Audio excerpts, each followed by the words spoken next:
아유, 모의고사 보느라 수고하셨습니다. 6월 모의고사. 근데 등급컷이 엄청 높더라고요, 친구들. 그렇죠? 등급컷이 높죠? N수생도 되게 많이 봤다고 하더라고요. 이번에 원래부터 많이 본다고 했는데 아마 6문부터 원래 이렇게 많이 보지 않거든요. 대체적으로 다 그 9월에나 끼지 6월에는 이렇게까지 많은 인원들이 안 끼는데 이번엔 많이 끼기도 했고 너네가 문제 풀어서 더 잘 알겠지만 연계도 많이 됐고 연계가 많이 돼서 체감상 굉장히 쉽기도 했을 거야.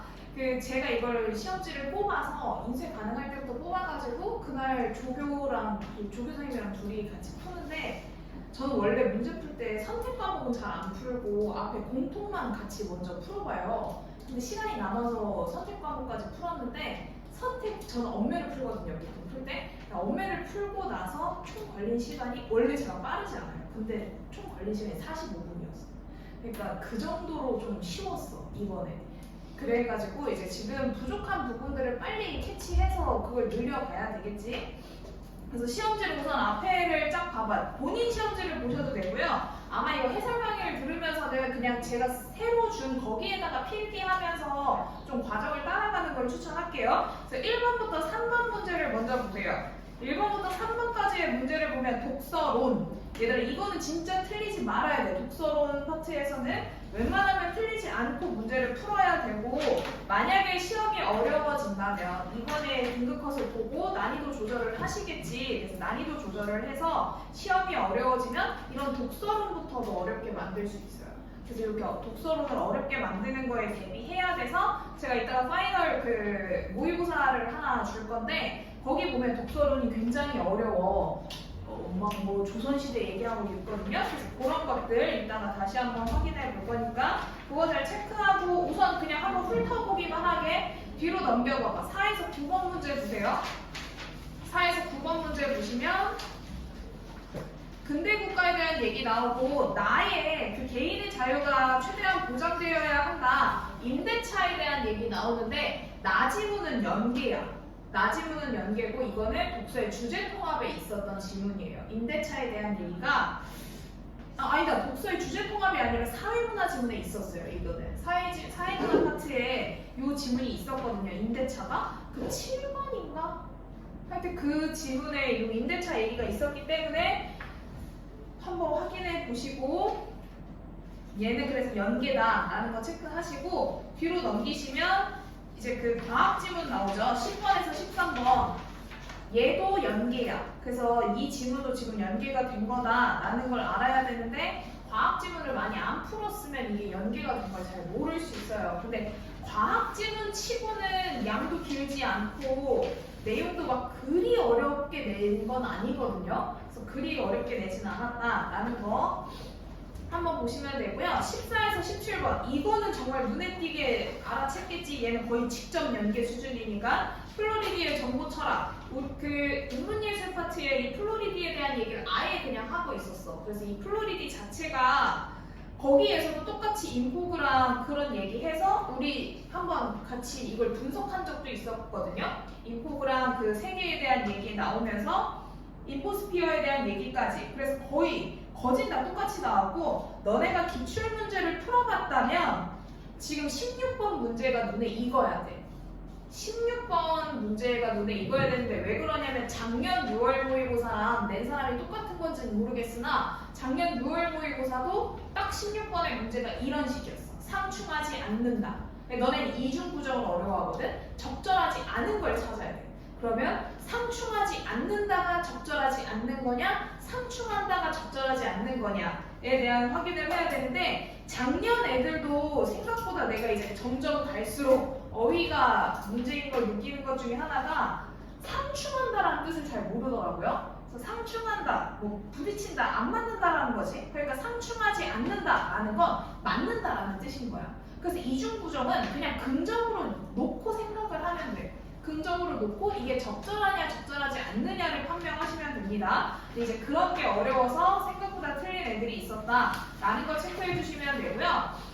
그리고 나면 이제 17번을 좀 틀린 것 같긴 한데 오답률 1위는 엄매 같은 경우는 37번 문제가 1위고 화작 같은 경우는 16번이 1위예요.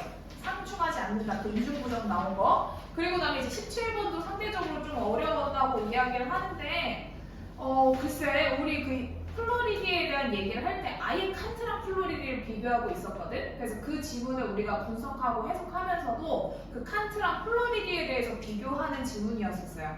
그리고 18번에서 21번 이게 지금 비연계죠. 이건 우리가 본 적이 없어. 표고된 휴지라는 소설을 본 적이 없는데 표고된 휴지 비연계 작품이 어렵지 않아서 이번 시험이 어렵지 않았던 거야. 비연계된 것들이 어려워지면 걔네의 난이도가 올라가면 컷이 내려가는데 비연계된 지금 표고된 휴지가 막 그렇게 어렵진 않아. 그럼에도 애들은 21번을 많이 틀리긴 틀렸어요. 그래서 그런 거 조금 잘 체크해 주시면 되고 21번 틀린 사람은 이따 제가 한번 확인해 볼게요. 21번 틀린 사람들 일단 확인해 보도록 하고 22에서 26번 세트 보세요. 동요가랑 해촌일지 나온 거 우리 동요가 했지. 동요가 했고 중략 이후에 나온 그 장면은 수능 특강 장면 그대로 나온 거야. 중략 전까지는 우리 수능 특강이 없었던 내용인 것 같고 중략 이후에 왜 막 내가 나 저기 보러 갈 거야 구경하러 갈 거야 라고 하는데 나를 말리잖아. 야 날이 너무 안 좋아 비가 왔어 너 가서 얼마 못 보면 후회하지 않겠어? 라고 하면서 만류하는 장면이 나왔던 거죠. 그래서 동요가 그거 연계됐고 나의 이태준의 해촌일지 이거는 지금 처음 보는 거지만 그렇게 어렵지 않았어요. 이렇게 비연계된 애들이 어렵지 않아서 이번 시험이 난이도가 좀 내려간 것 같고 27에서 30번 문제 보세요. 27에서 30번을 보시면 진호근에서 월북에 승전한 이를 황제에게 전하고 돌아오다 문득 대풍을 만나 외딴 섬에 이르러 한 노인을 만난다 라고 해서 이거 김진옥전 우리 김진옥전 하면서도 그때 얘기했었어.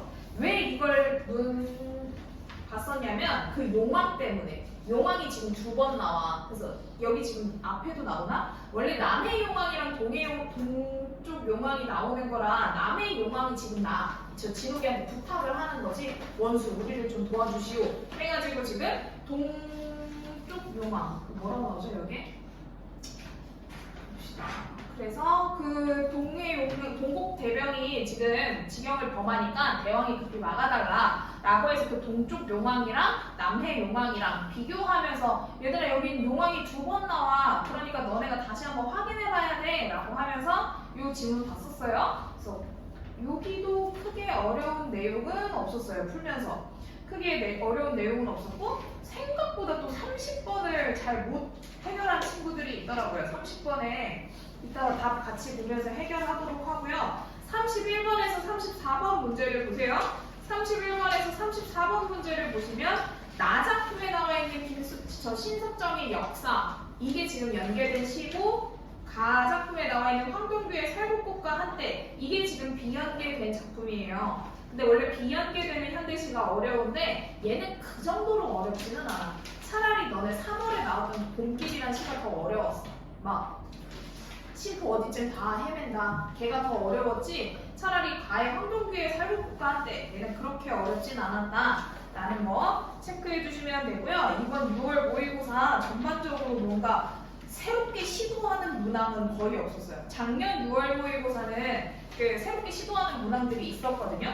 특히 뭐 독서의 경우 지금은 4번 문제 보면 가와 나에 대한 설명으로 가장 적절한 것은 해서 글의 전개 방식, 설명 방식에 대해서 물어보고 있는데 원래는 이런 식으로 주제 통합 지문에서 글의 전개 방식을 물어봐. 근데 작년 6월 모의고사에서만 그냥 단일 지문, 가나 복합 지문이 아니고 하나의 지문이 나와 있는데 글의 전개 방식을 물어봤었어. 근데 9월 모의고사에는 그런 전개 방식을 안 물어보니까 당연히 본 수능에도 안 이어지지. 그래서 지금 너네가 해야 되는 건 뭐냐면 6월 모의고사 보면서 어떤 방식으로 풀어야 되는지를 체크해야 돼. 내가 시간이 얼마나 걸리는지, 어떤 방식으로 문제를 풀어야 되는지 최대한 오답률을 적게 해야 되고 특히 지금 컷이 확인해서 알겠지만 내가 화작을 선택했으면 거의 다 맞는다고 생각하고 가야 돼. 예를 들어 선택 과목이 어려워지기 때문에 선택 과목에서 한두 개 틀릴 걸 감안해서 공통을 다 맞는다고 생각해야 돼. 공통이 연계되는 부분이니까. 그래서 그걸 좀 잘 체크하면서 넘어가시면 될 것 같아요. 1번에서 3번에 있는 독서본을 먼저 보세요. 1번에서 3번은 원래 독서본이고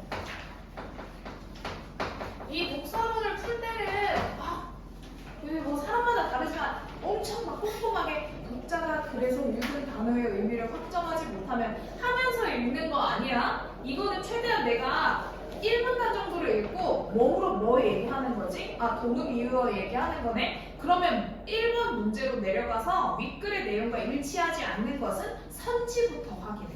선지부터 확인해서 내가 내용 일치상 맞는 거, 틀린 거 좀 확인하러 가는 연습을 하셔야 돼요. 그래서 이렇게 독서론을 풀고 나면 주로 애들은 선택 과목을 풀러 가요. 선택 과목을 풀러 가서 뭐 본인의 이제 스타일을 다시 떠올려봐. 그리고 제가 누차 이야기하지만 저는 6월 그러니까 6월을 지나고 뭐 7월, 그러니까 7월 모의고사 너네 7월 10일에 보잖아. 그때까지는 오케이지만 7월이 지나고 나서 도저히 안 되겠는데? 나 푸는 방법을 바꿔야겠어.는 늦어요. 저는 그거 별로 추천하지 않아요. 그러고 나서 너네가 시험할 수 있는 건 이제 끼케야 9월 모의고사예요. 그래서 9월 모의고사는 대다수의 N수생들이 끼거든요. 대다수의 N수생들이 끼고 거의 9월 모의고사는 수능이 이런 식으로 날 수 있겠구나를 생각하는 시험이기 때문에 그건 정말 문제 유형에 대해서 잘 파악을 해야 돼서 지금 많이 연습해봐야 돼. 지금 내가 최대한 뭐 제가 이렇게 파이널 모의고사도 주고 하니까 아니 내가 이번 문학을 먼저 풀어볼까 싶으면 문학을 먼저 풀어봐. 문학을 먼저 풀어보기도 하고 독서론을 제대로 확인을 해야 되겠어. 그럼 독서론을 읽고 문학으로 넘어가자. 독서론을 읽고 뭐 계속 그냥 난 독서부터 풀래 해서 독서를 푸시던 그런 연습을 자꾸 많이 해봐야 돼. 근데 다만 한 번 해보고 한 모의고사에서 내가 문학을 먼저 풀어보고 아이씨 난 문학을 먼저 본 건 아닌 것 같아 라고 단정 지을 수는 없어. 최대한 3개의 모의고사는 똑같은 방법으로 풀어봐야 돼. 왜냐면 그때에 따라서 유난히 네가 푼 모의고사가 문학이 어려웠을 수 있고 유난히 그 모의고사가 독서가 어려웠을 수 있어. 그래서 그런 편차를 줄이려면 내가 3회 이상의 모의고사를 풀어봐야 내가 문학부터 푸는 게 조금 더 효과가 있구나, 내가 독서부터 푸는 게 조금 더 효과가 있구나 라는 걸 알 수 있어요. 제가 수업하는 다른 친구 중에 원래 그 친구는 저한테 처음에 넘어올 때부터 3월 모의고사도 5등급이었어요. 3월도 5등급이고 되게 어려워하는 게 많았었는데 문제 푸는 걸 몇 번 이렇게 지켜보고 이렇게 그 모의고사를 많이 풀어오기도 했고 걔는 기출문제도 많이 풀어왔고 그래서 내가 보고 문학을 먼저 풀어볼래? 라고 해서 문학을 먼저 풀었더니 이번엔 2등급이 됐어. 그래서 그게 정말 문제 푸는 방법에 대한 연습도 많이 해봐야 돼. 내가 많이 조합도 해봐야 되고 최대한 많이 풀어보세요. 양치기를 하라는 거 그냥 닥치고 계속 문제만 풀고 계속 그 막 모여져 있는 문제만 풀으라는 게 아니야. 모의고사 형식을 많이 풀어봐야 돼. 무슨 말인지 알겠죠? 그래서 그거 잘 지켜서 문제 풀어보도록 하고요. 지금 어디로 갈 거냐면 문학을 먼저 갈 거야. 그래서 문학을 먼저 하고 독서 본 다음에 정리를 한번 해보도록 합시다. 18에서 21번부터 보세요. 18번에서 21번. 시험 볼 때 정신 없겠지만 18번에서 21번은 비연계된 작품이야. 근데 내가 비연계된 작품을 지금 읽을 그 자신이 없어. 나는 이거 조금 걸릴 것 같아 싶으면 요거 하나 비연계야. 그럼 내가 연계된 작품으로 그냥 우선 넘어가도 돼. 이걸 너무 오래 잡고 있으려고 하지 말고 연계된 작품을 넘어가려고 해도 돼. 근데 우선 저희는 푸는 대로 풀어봅시다. 18번에서 21번 당연히 21번의 보기부터 보셔야 돼요. 21번의 보기부터 봅시다. 18번부터 21번까지의 문제고요. 21번 보기에서 여러분이 봤을 때 이제 중요하다고 생각하는 걸 체크해 하시고 그 다음 저랑 같이 보면서 정말 거기를 체크했는지 확인해 보는 거예요. 너네가 시험 볼 때 중요하다고 생각했던 거에다가 지금 밑줄을 그어보세요. 니네가 지금 시험 볼 때 중요하다고 생각했던 포인트에다가 밑줄을 그어보는 거야.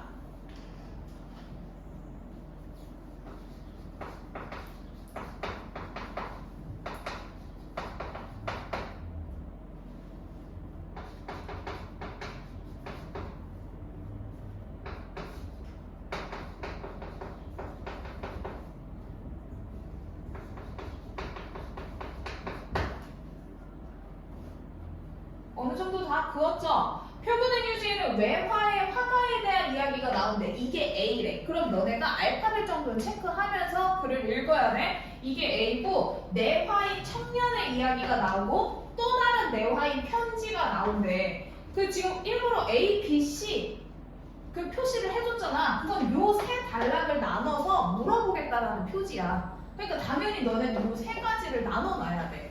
이게 뭘 뜻하는지 체크해야 되고 외화와 내화가 연결될 때 한 문단 안에서 이어지거나 지시 표현을 사용해서 서술 시점과 시공간적 배경이 다른 두 이야기를 연결한다. 거기 지시 표현 같은 거에다가 체크해 두셔야겠죠? 외화에 또 다른 내화가 삽입될 때는 편지의 내용과 형태에 대한 화가의 흥미와 관심이 드러난다. 또한이라니까 다른 이야기 해주는 거야. 또한 유사한 의미의 표현을 통해서 화가가 떠올린 편지의 내용을 보여주기도 하고 거듭 제시된 내용을 통해 화가가 편지를 감상하며 그 의미를 되새기고 있음을 알려주기도 한대. 그래서 지금 이 화가가 그 편지를 생각할 때 이야기를 하는 거야. 그래서 그 내용들을 잘 보고 여기에 지금 뭐 세 가지의 이야기가 나오나 보다. 그래서 화가가 나오고 누군지 모르겠으나 청년도 나오고 뭔지 모르겠으나 편지의 내용도 나오나 보다. 근데 이 외화의 화가가 당연히 그 내화를 자꾸 넘나든다는 거지. 이 내화를 넘나드는가 보다 라고 체크하고 그 본문으로 바로 넘어가셔도 됩니다. 본문으로 넘어가서 확인하면 기역부터 그 뭐 미음까지 그 기호에 대한 얘기 나와 있고 A 파트로 묶여 있어. 이러면 당연히 너네는 글을 읽다가 A 파트까지 읽고 A 바로 확인하러 넘어가야 돼. 알겠죠?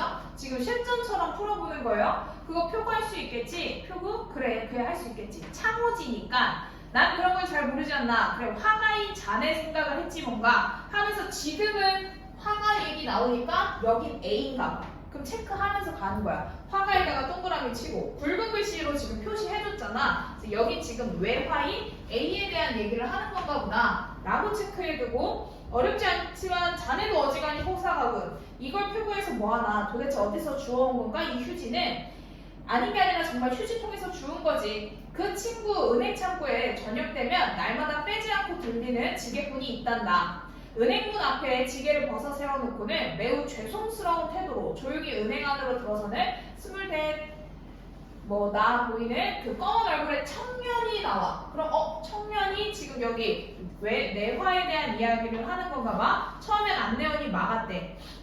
그래서 은행에 저금을 하러 온 거야. 그래서 대화 내용 다음에 보면 은행 안에 모든 시선들이 그 지게꾼에게로 쏠렸대. A 파트로 묶여있으니까 이 A 파트를 잘 봐야지. 청년은 점점 당황해했다. 얼굴이 붉어져서 돌아서 나가려는 그를 불러세운 것은 예금창고의 여직원이었대. 청년은 손에 말아주고 있던 라면 봉지에서 뽀깃뽀깃한 100원짜리 지폐 5장과 새로 새긴 목도장을 꺼내어 떨리는 손으로 여직원에게 바쳤다. 그러면 현대소설에서는 얘들아 우선 사람이 나오잖아. 청년이 나오는 걸 체크해야 돼. 내화에 청년이 나온다고 하니까. 근데 A파트의 특징을 따라가야 되니까 청년이 여직원을 만나서 뭐 저금에 대한 이야기를 하나 봐. 저축을 하고 싶은 건가 봐. 그래서 그런 걸 체크하면서 넘어가시면 돼요.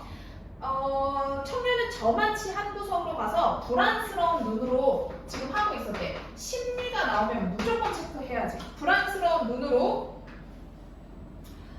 멀리 여직원을 지켜보고 있었다. 한참 만에 그는 흠칫 놀랐대. 생전 처음 그는 신자가 붙은 자기 이름을 들었던 것이다. 그는 여직원 앞으로 달려와 빳빳한 통장을 받았다. 청년은 여직원과 안내원에게 굽신굽신 절을 하고는 한 손에 통장을 받쳐든 채로 들어올 때처럼 조심스럽게 유리문을 밀고 나갔대. 통장을 확인할 경황도 없이 라는 것까지 보시고 19번 문제 풀러 가시면 돼요.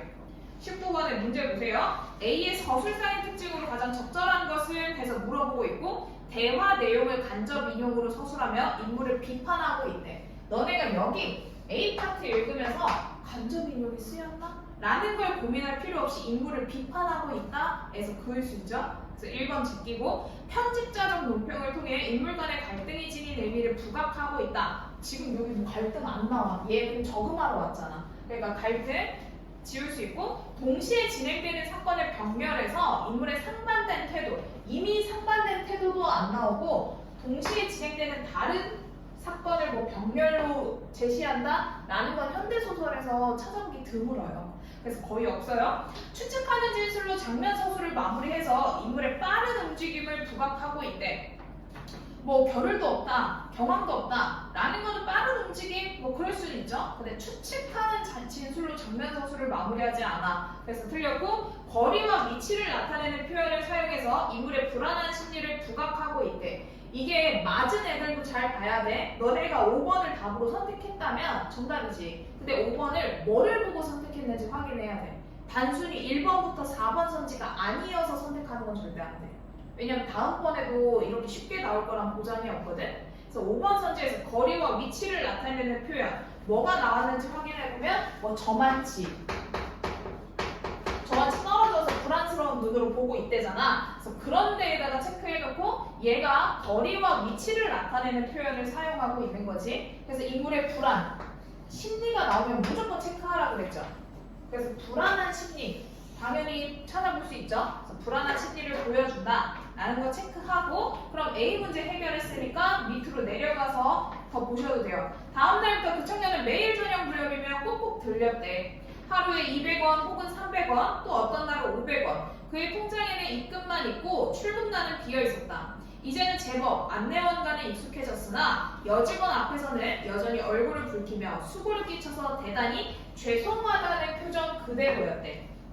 그러던 어느 날, 그날은 여느 날보다 조금 일찍 청년이 은행에 들렸다. 오늘은 일찍 오셨네요. 얼마나 오시게요? 했더니 예, 기계 오늘은 좀 하면서 정말 죄송하다. 얼마 되지도 않는 걸 동전으로 그동안은 저금통에 있었던 걸 오늘 깼다. 그래서 여기에다가 하면서 종이에 싼 걸 내밀어. 청년은 뒤통수를 긁적거리면서 언제나 그가 서서 기다리는 구석으로 갔대. 청년은 불안해가 자꾸 구석에만 있지. 이런 것도 이제 인물을 나타내는 표지가 돼. 이게 바로 그 지게꾼 청년이 동전을 싸가지고 온 종이지 하면서 그 편지를 가리켰대. 이 편지가 내화에서 청년이 돈을 쌓았던 그 편지인 거야. 종이인 거야. 그래서 이 편지에 대한 얘기가 나오고 그래 그럼 그의 집에서 그 청년에게 보낸 편지란 말인가? 그래서 반드시 그렇다고는 할 수 없겠지. 동전을 세는 여직원을 거들어주다가 우연히 발견하고 재밌다고 생각돼서 가지고 온 것 뿐이다 라고 이제부터 이 띄어쓰기 다 무시한 요 글이 편지의 내용이 되겠죠? 편지 내용 보면 우물집 할머니가 하루 알고 갔다. 모두 잘 갔다 한다. 장손이 장가 갔다. 뭐 할머니가 하루 앓고 갔다라는 거겠지. 그래서 이제 뭐 가셨나봐. 그래서 모두 잘 갔다고 한다. 장손이 장가 갔다. 색시는 너무 많을 뭐 공부 영감 딸이다.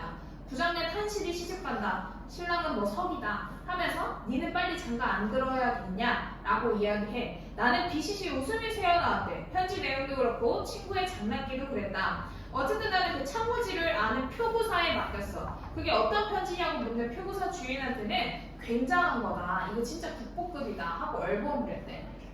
그 후 나는 그 참모지 편지를 감감히 잊어버리고 있었어. 그런데 은행 친구가 어느 외국 지점으로 전근이 되었다.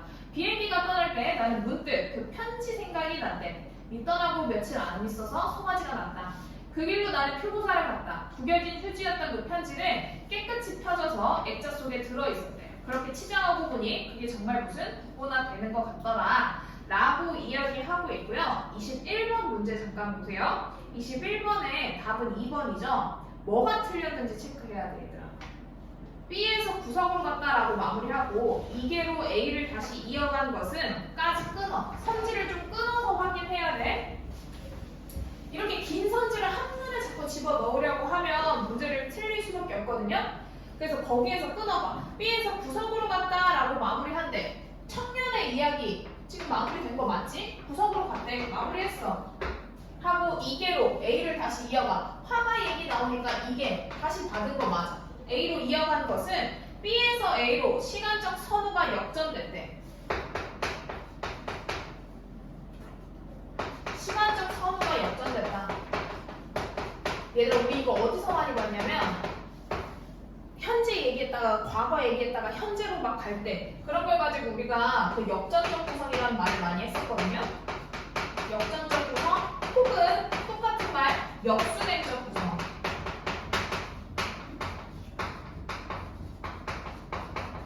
근데 이건 지금 내가 적응했다가 과거로 갔다가 현재로 갔다가 하는 게 아니지. 그러니까 역수냉적 구성이 아니야. 선호가 역전된 게 틀렸어. 그래서 지금 21번의 답은 2번이 되는 거야. B에서 A로 시간적 선호가 역전되면서 이어지는 부분을 지시 표현을 사용해서 다시 연결하는 거겠군. 지시 표현은 맞죠? 이게 라고 했으니까 지시 표현을 사용한 것도 많아. 그 중간에 있는 B에서 A로 시간적 선호가 역전됐다라는 표현이 틀린 거예요. 그럼 다른 선지 잠깐 봅시다. 다른 선지 보면 3번, 4번을 잠깐 볼게요. A에서 재밌다고 한 친구의 말 뒤에 C의 일부를 삽입하는 것은 A에서 화가가 편지 내용과 친구의 장난기를 흥미롭게 받아들이며 BCC 웃게 되는 이유를 보여주는군. 그렇지. 그래서 거기 그냥 그대로 서술되어 있잖아. 나는 BCC 웃음이 새어 나왔는데 왜 그랬냐? 편지 내용도 그렇고 친구의 장난기도 그랬기 때문이래. 그래서 그거 잘 체크할 수 있고요. 4번 보세요. A에서 비행기가 떠날 때의 장면 뒤에 니 떠나고로 시작되는 C의 일부를 삽입한 것은 A에서 유사한 의미의 표현을 떠올린 화가가 그 길로 표고사로 가는 행위로 연결되는 군. 21번을 틀린 애들은 대체적으로 4번, 5번을 많이 선택한 것 같더라고요. 근데 얘들아, 그 내용을 그냥 그대로 이어서 봐야 돼. 소설을 자꾸 한눈에 이어서 보려고 해야 되고, 이게 지금 헷갈리는 이유 중에 하나가 너네가 A, B, C라고 표시하니까 이걸 그냥 뭐 화가의 청년 편지 내용이라고 하면 좀 덜 헷갈릴걸. 자꾸 이걸 알파벳으로 A, B, C라고 치환하니까 어려워하는 거야. 그래서 이런 문제 스타일을 조금 잘 눈여겨보세요. 21번 생각보다 좀 많이 틀렸고 틀린 애들 중에 20번을 틀린 애들도 있더라고요. 편지의 내용에 대한 설명으로 적절하지 않은 것. 얘들아, 수신자도 알만한 사람들의 소식들을 포함하고 있다. 수신자 받는 사람이지. 그래서 그런 거 내가 잘 체크해야 되고, 혼사와 관련해서 수신자의 현재 상황을 지지하고 있다. 아니지, 너 빨리 장가 들어라 라고 이야기하잖아. 계속 너 빨리 장가 들어야 된다 라고 편지에 2번이나 나오니까 그거 잘 체크하실 수 있어요. 그래서 그거 확인하시고 22에서 26번으로 넘어가시면 됩니다. 22에서 26번으로 잠깐 넘어가 보세요.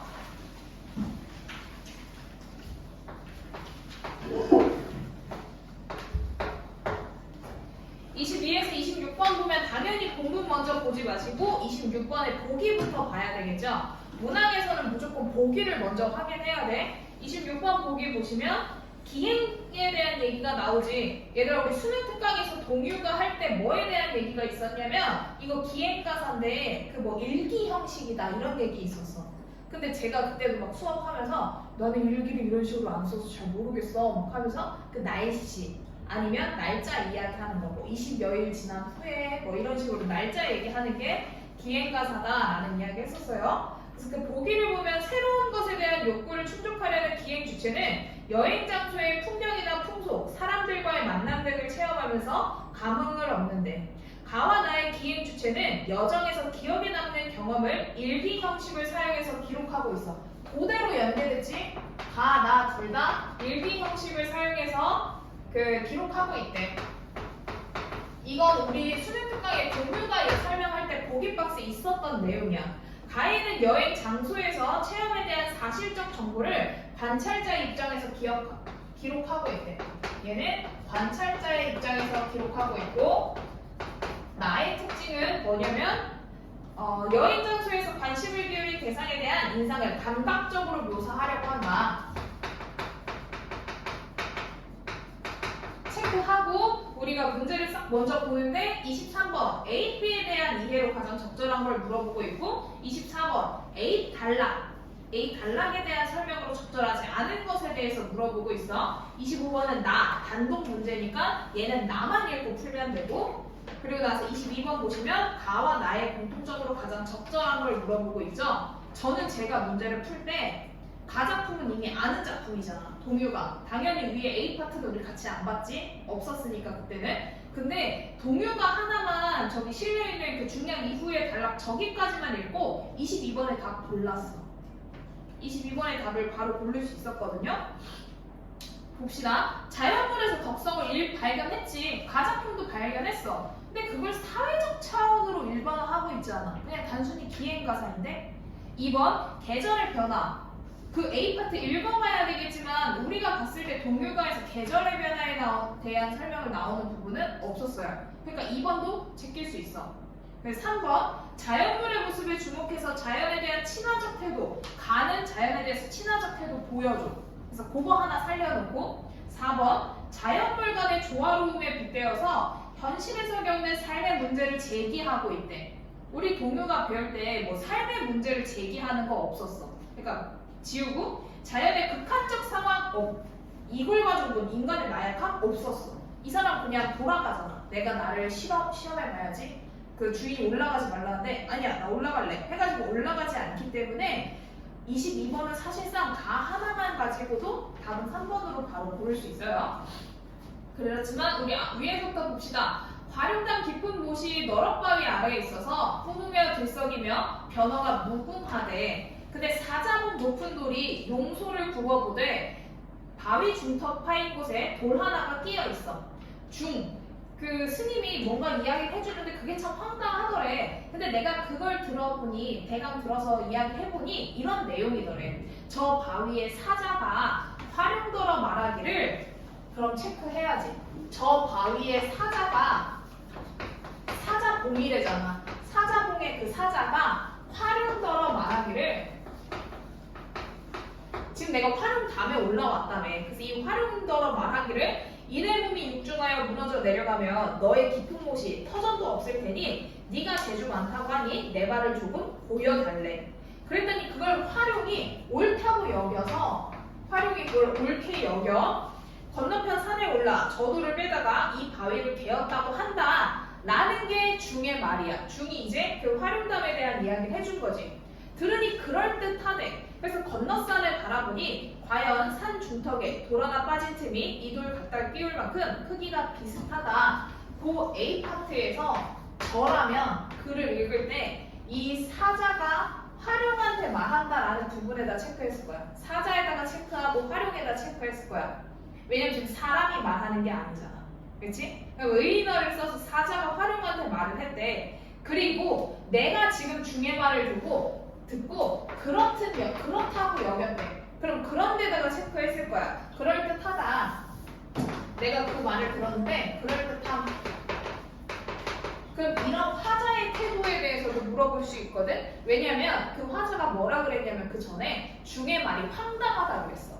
그래서 뭐 중의 말을 믿지 않는다 이런 식으로 내용일치를 꼬을 수도 있기 때문에 그런 포인트를 잘 조심해야 돼. 근데 이 화자는 중의 말을 듣다 보니까 그럴듯하네 라고 이야기하는 거야. 그러니까 동의하고 있다라는 거지. 그럼 여기까지 읽고 A파트 바로 풀러 가시면 돼요. 24번 문제 보세요.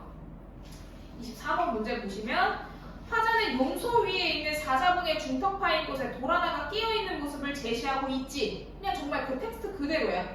2번 화자는 중에게 전해들은 말을 통해서 사자봉 중턱 파인 곳의 위치가 사자 형상의 달미침을 제시하고 있다. 맞지? 그대로. 3번 화자는 중에게 전해들은 말을 통해서 파인 곳에 끼어있는 돌 하나를 못의 용이 재주를 부려 옮긴 것임을 제시하고 있다. 화룡 얘기하는 거지. 맞지? 4번 화자는 중의 말을 듣고 자신이 건너편 산에 올라가서 사자봉을 바라보는 상황을 제시하고 있다? 아니지. 건너편 산에 오른 건 누구야? 화룡이 옳게 여겨 건너편 산에 올랐대. 그래서 요 A박스에서 물어보는 거 생각보다 그렇게 어렵게 물어보지 않았거든요. 그래서 그 주체를 자꾸 따라가는 연습을 해야 돼. 사자냐, 화룡이냐, 나냐 이런 걸 좀 잘 체크하셔야 돼요. 그래서 24번의 답은 4번으로 바로 잘 고를 수 있고요. 그리고 나면 중력 2부는 우리가 봤던 그 단락이에요. 이제 뭐 점심 먹고 만물초 가는 길이 온정을 지난다기에 극락고개를 넘어서서 오리 남집 가니까 울물집이 있더래. 거기서 이제 밥 먹고 근데 거기 계속 보슬비가 조금씩 내려. 그래서 보슬비가 계속 내려 주점에서 머물고 21일 조반 후에 날 흐리고 안개 덮였대. 그런 게 아까 얘기했던 그 일기 형식에 대한 부분들이죠. 그 21일 조반 후에 날 흐리고 안개가 덮였다. 만물초 구경하려 준비하고 내려가니 지로승과 주막주인이 붙들고 만류하되 만물초 가는 길이 70리 왕복이다. 야, 날이 이렇게 좋아도 너네 거기 가면 구름 끼면 못 봐. 근데 오늘은 지금 아까 나 일기 형식으로 말해줬잖아. 보슬비가 오고 있대. 비가 오니까 더 못 볼 거야.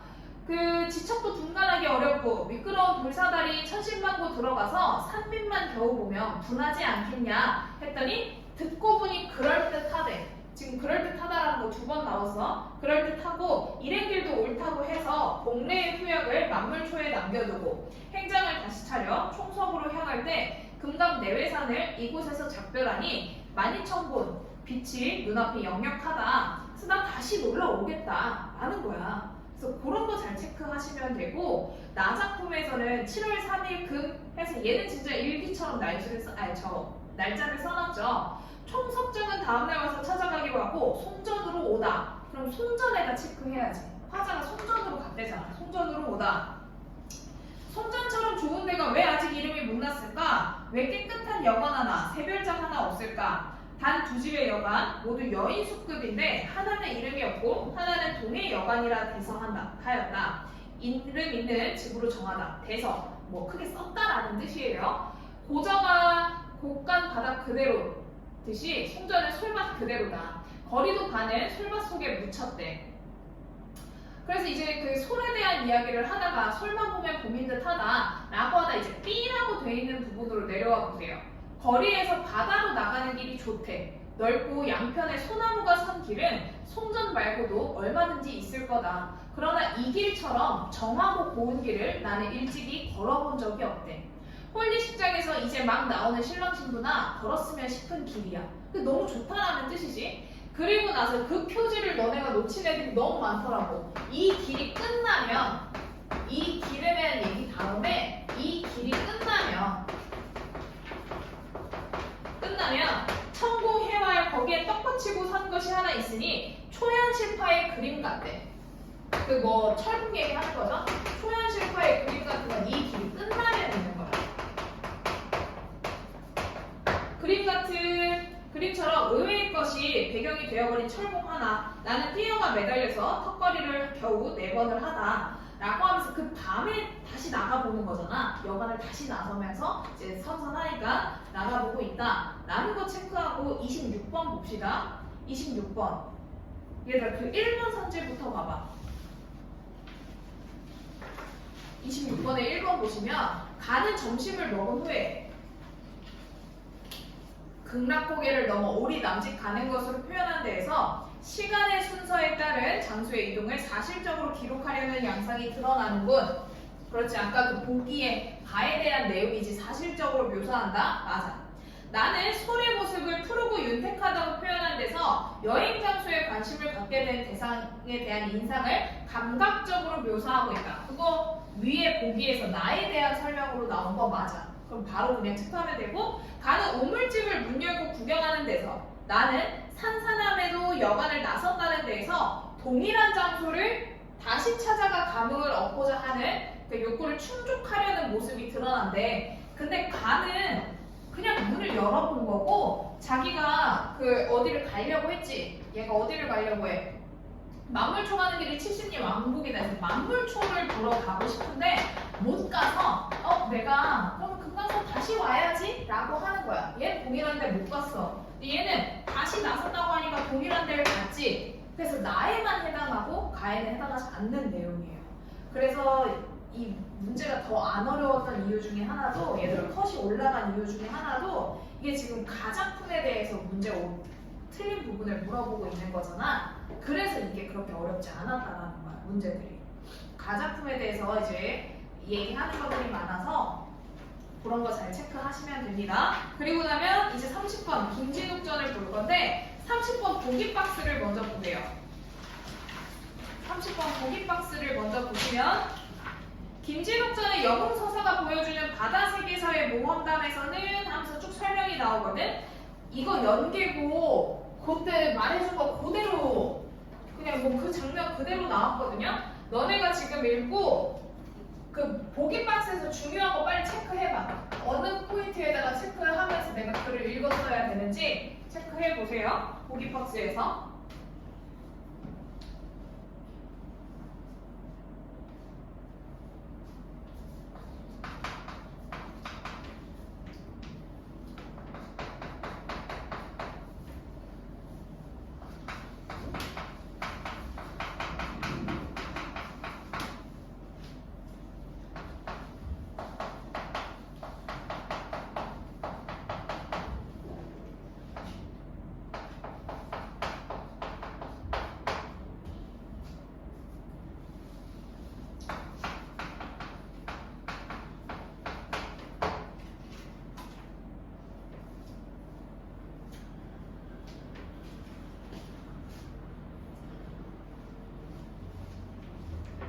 30번 보기 박스를 보면 너네가 2번을 선택하지 않으면 안 돼.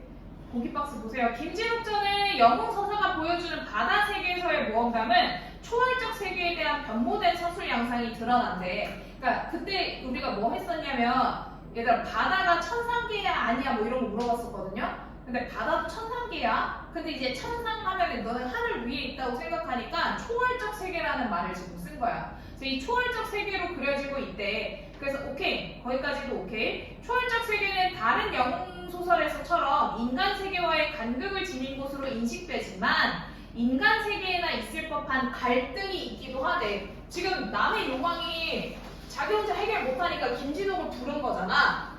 그래서 오케이 여기까지도 이해됐어? 주인공은 초월적 존재의 요청으로 초월적 세계의 문제를 대신 해결한대. 얘들아 거기 써있잖아. 초월적 세계의 문제를 대신 해결한대. 이 과정에서 초월적 세계의 존재에게 우월한 능력을 인정받고 약속된 보상을 받아 영웅의 자격을 증명한다. 우리 저거 배울 때 뭐 했었냐면 얘들아 김진욱이랑 누구랑 결혼하죠? 누구랑 결혼하는데 얘가 자꾸 고난을 겪는 이유는 김진욱과 뭐 유소정가? 호소정가? 누구랑 결혼해? 뭐 이름 성이 기억이 안 나요? 누구랑 결혼하는데 이 김진욱한테 공주랑 결혼하라고 했다가 얘가 김진욱이 공주랑 결혼 안 하겠다고 해. 그래서 공주 여기 나오나요? 우양공주? 그 공주가 자꾸 김진욱을 모함하는 내용이었어. 기억나나요? 어떻게 모함했었냐면 김진욱이 이제 전쟁을 잘 이기고 돌아가는데 어떤 화산도사가 나타나서 오늘은 너 혼자 배를 타고 가 라고 해서 그 배가 혼자 배를 타고 가라고 해서 알겠습니다 하고 김진욱 혼자 배를 타고 가는데 이 배만 갑자기 사라져가지고 막 어디로 가. 근데 어디로 가냐? 남의 용왕이 있는 데로 가. 남의 용왕이 부른 거니까 남의 용왕이 있는 데로 가고 중간에 이제 아버지도 만나. 아버지 만나서 아버지랑 같이 남의 용왕이 있는 데로 갔었어. 그쵸? 그래서 이 소설은 이렇게 진행이 돼. 그리고 나서 이제 남의 용왕이 이야기하지. 진욱 너를 원수로 만들어줄 테니 동의 용왕과 싸워달라. 동국 용병과 싸워달라 라고 이야기하고 이때 공주가 그 지상계에서는 왕이 저 김진욱이 안 온 게 이상하잖아. 그러니까 이 김진욱한테 공주가 모함을 하는데 뭘 모함을 시키냐? 왕한테 이제 이간질을 하지. 진욱이가 아무래도 반란을 일으키려고 안 오는 것 같다 라고 이야기해가지고 공주가 이 처와 아들을 다 붙잡아가지고 죽여라 라고 해가지고 이 소저가 잡혀있어. 근데 김진욱이 그때 이 도곡용왕을 없애고 잘 이기고 남의 용왕한테 인정을 받아서 오는 길에 뭐 부채 뭐 이런 것들을 막 받아와. 그래서 그걸로 이 소설을 살려주는 내용이었어요. 그래서 그런 내용들이 진행이 되는 거였는데 얘들아 이거 2번 선지 봐봐. 용왕이 공을 이루라고 한 장면에서 적병의 처치를 진욱에게 요청한 것을 보면 에서 끊어서 읽으면 돼. 그걸 보면 진욱으로 하여금 인간 세계와 초월적 세계 사이에서 생긴 문제를 대신 해결하게 하려을 알 수 있군. 위에 나왔잖아. 초월적 세계의 문제를 해결하라고 시켰대. 그러니까 갑자기 웬 인간 세계와 초월적 세계의 문제? 지금 용왕 둘이 싸우는 거잖아. 남의 용왕이랑 동국 용왕이랑 둘이 싸우고 있는 거거든. 그러니까 이건 자기들 세계에서 있었던 문제야. 그러니까 이 초월적 세계에 대한 문제다 라는 거를 체크하시면 돼요. 그래서 그거 제외하고는 크게 어려웠던 문제가 거의 없는데 생각보다 그 30번에 그걸 못 찾아낸 애들이 있더라고요. 그리고 나서 27번 보세요. 27번 이제 그 뭐 피리 소리 나는 거지. 옥피리 소리가 들리면서 살펴보니 1일 동자가 청의를 입고 머리에 화관을 쓰고 그 이력 편주를 타고 살같이 오면서 말하기를 김원수는 배를 잠깐 멈추소서 하면서 수부 우리 그 수부인가 할 때 했어.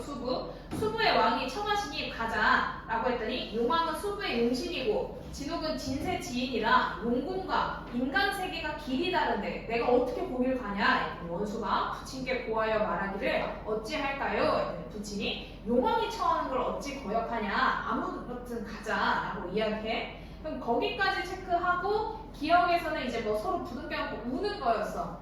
근데 기억에 노인과 함께 전란을 극복했던 과거를 떠올린 진옥의 반응이며 진옥의 서러움을 토로하는 모습이래. 얘들아, 노인은 진옥의 아버지지. 아버지를 만난 장면을 지금 보여준 거야. 진옥의 아버지를 만난 장면. 또 거기에 함께 전란을 극복했다는 얘기는 없죠. 없는 걸 과잉 추론하면 안 돼. 진옥 혼자 월국에서 승전한 일을 황제에게 전하고 돌아오다가 문득 대풍을 만나 외딴 섬에 이르러 한 노인을 만난 거야. 근데 그 노인이 뭐라고 하냐면 내가 40호의 자식을 두었는데 각자는 난중에 잃어버렸다. 난리가 나서 전란 중에 잃어버렸다. 진옥이 그 자식의 이름을 아시냐? 했더니 노인이 답하기를 내 자식의 이름은 김진옥이거니와 화초함에서 공부하다가 이별했으니 지금은 사생종망을 모른다. 살아있는지 죽었는지 모른다. 근데 원수가 그제야 부친인 줄 알고 그 노인을 붙들고 대성통곡을 했대. 거기 어디에도 전란을 극복했던 과거를 떠올렸다는 얘기는 없죠. 그래서 과잉 추론 절대 하지 마셔야 돼요. 그래서 그런 거 잘 체크하면 문제 크게 어렵지 않습니다. 그거 잘 체크하시고 나서 뒤에 31번부터 34번까지의 현대시를 볼 건데 여기에서 우리가 같이 봤으면 좋겠는 건 32번이랑 34번. 34번에 당연히 보기를 먼저 보셔야 돼요. 34번의 보기를 한번 봅시다. 가와 나는 시간적 속성에 주목해서 시적 대상을 의미화한다는 점에서는 공통점이지만 구체적 이미지와 추상적 관념을 통합하는 방식의 측면에서는 차이를 보인대. 그럼 체크해야 돼. 차이를 보인대잖아. 그 어떤 차이를 보이는지 설명해 준다는 거야. 가는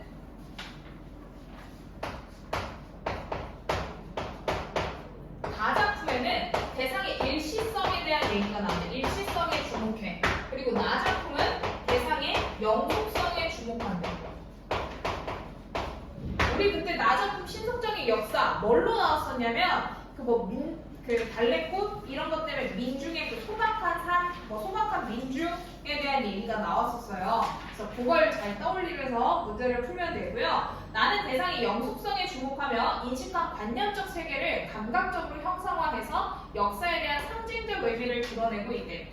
34번 문제가 아마 문학에서는 가장 그나마 조금 어려웠을까 하는 내용이 있어. 왜냐면 너네가 지금 그 가작품을 잘 모르는 것 같아서 그런 내용이 있는데 가작품 제목부터 보세요. 살구꽃과 한때래.